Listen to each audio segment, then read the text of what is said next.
What's going on, my broskies? My name is Toadskii, back again, here to bring you guys yet another One Piece Treasure Cruise video, and today we're here against the KIZUNA Clash, the 10-star difficulty, of course. We'll talk about the super boss in an upcoming video. I've already recorded some clips with the teams that we've built, and honestly, the teams are pretty interesting. We'll talk more about them once we get to them, but for this video, we will show like two separate teams for each variation. I do have a one team versus all that will be in this video.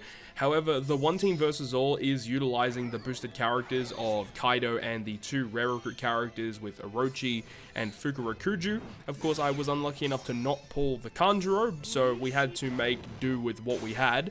If you have Kanjuro, I feel like your team can actually be a lot better than what you'll see in this video, but we'll talk more about it once we get to it. This team obviously using the league performers as our captain, and then we have the Linlin as the sub, so we have two characters to proc the EX Super of Kaido, which is pretty important because it gives you a lot of additional damage. Jozu, of course, for dealing with Despair and Special Reverse, and then for the other characters, we have Dog and Cat because post level 31, you have to deal with attack down, so they're pretty good for that. They also provide a color affinity boost, which is not awful, and then of course we have Sasaki to deal with the damage threshold on stage 3.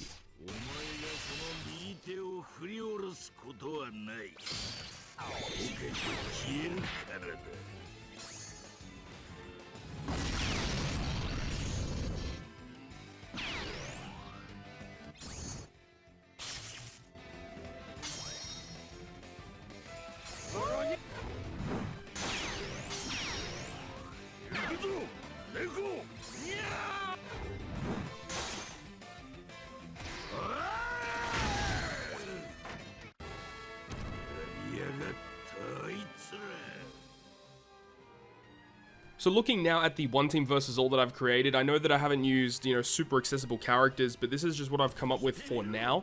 And we're going to be using the double Kaido with the two rare recruits. Kaido does give you additional super boss coins along with Kanjuro if you have him, and the two rare recruits give you more tickets as well, but they also will be super effective against all types. The legends are not super effective, but the rare recruits are.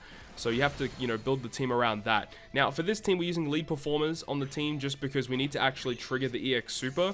Unfortunately, Fukurokuju is not one of the listed characters to trigger Kaido's EX Super. So I originally had another team planned, but I had to switch it around. So I had to replace the lead performers on this team for them instead. And then we have the Jinbei. So Jinbei and the support of Opera is pretty nice for dealing with Despair.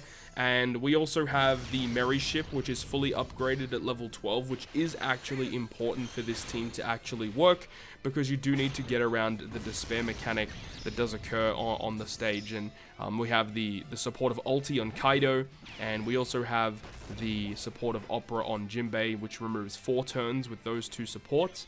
And we need one more additional turn, which unfortunately we are using a modified ship. You can go another route with the Rare Recruit Strength page 1. He does deal with a lot of the gimmicks, and then you need to find ways to get around Paralysis instead of just getting around the Despair instead. So there are multiple different options to get around it, but this is just what I'm choosing to do for my team versus all different bosses.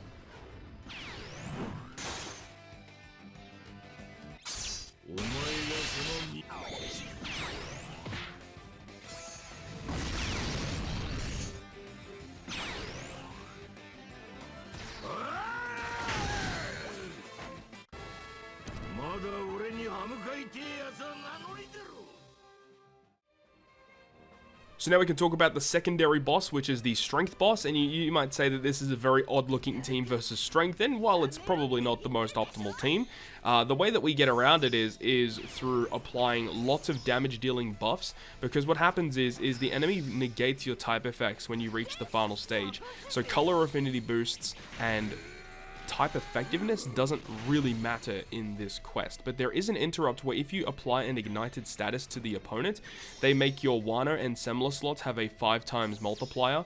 So the best case scenario is to abuse ignite in some capacity to make sure that your Wano or Semla slots that you have on your crew are going to be incredibly strong. Now, in this team, we're not doing that, but if you have, like, Kanjuro, for example, he can apply an Ignite, or if you somehow fit the new Linlin Super Sugo on your team, that can also apply Ignite. But with this team here, we're using Law and Kid to deal with the mobs here on stage 2, And then we have Nami as our captain. She does resist the paralysis, but that's why the Otama was on the team. I completely forgot that Nami deals with the paralysis. So Nami is replaceable with another character because Otama can also remove that paralysis for you. But Nami does provide a self-proccing paralysis conditional boost. We have an attack boost with Katakuri. We have a full board of slots with the Whitebeard. Whitebeard again is kind of replaceable. Frankie deals with the special reverse and gives us a chain lock. So as I said, this is just a really weird concoction of units that I've thrown together. But basically, the whole goal here is to do as much damage as possible without really abusing color affinity or type effect bonus.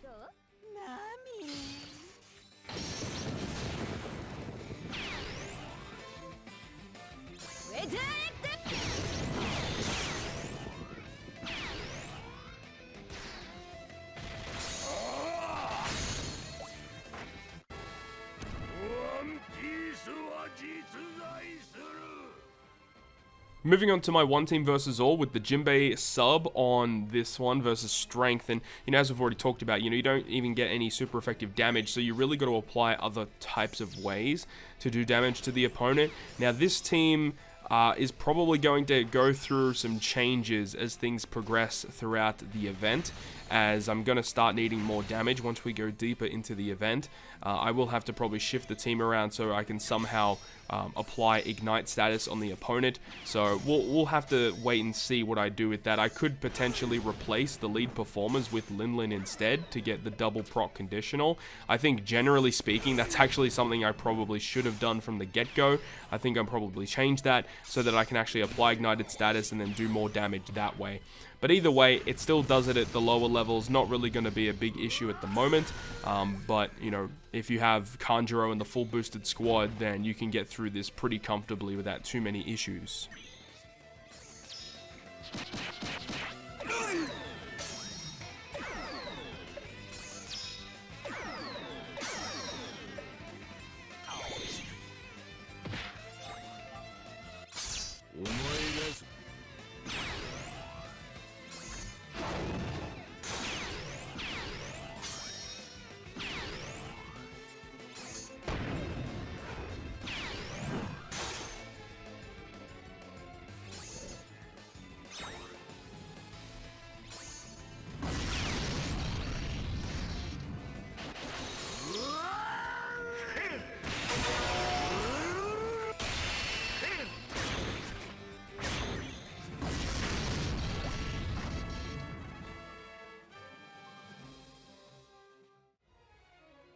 Moving on up to the Int boss this time around.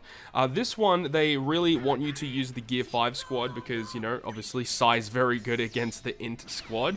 With this team, we have Jinbei and Robin because they deal with the attack down on the final stage. We also have Sanji because of all his chain shenanigans.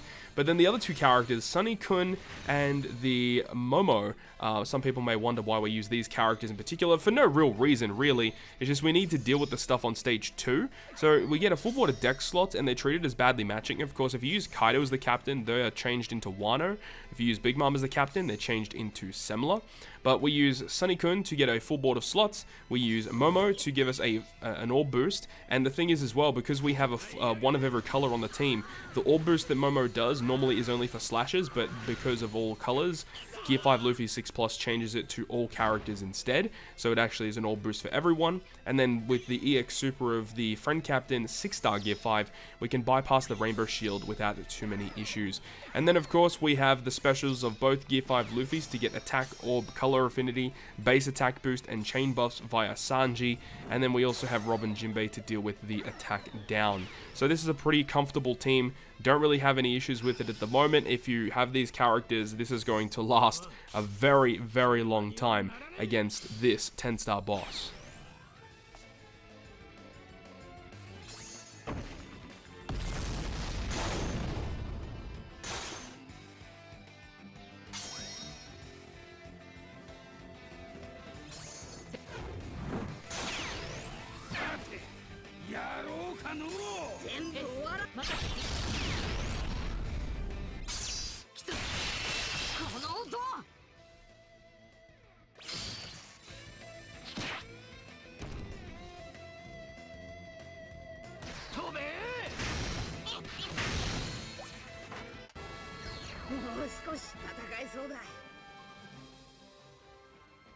And then we're having a look at the final one team versus all against the Int boss. We get through it pretty comfortably actually here.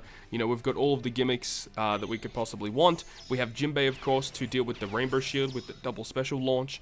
And then, of course, we have a Kaido special we can use there as well to give us some damage on that stage. The Fukurokuju has a lot of utility in his special, so we can get around a lot of the gimmicks.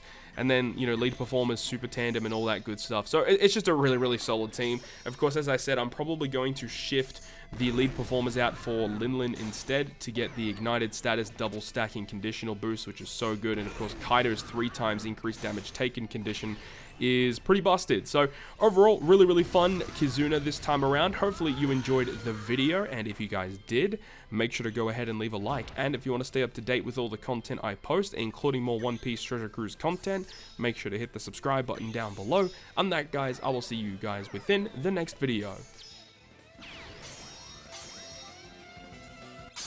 Oh my.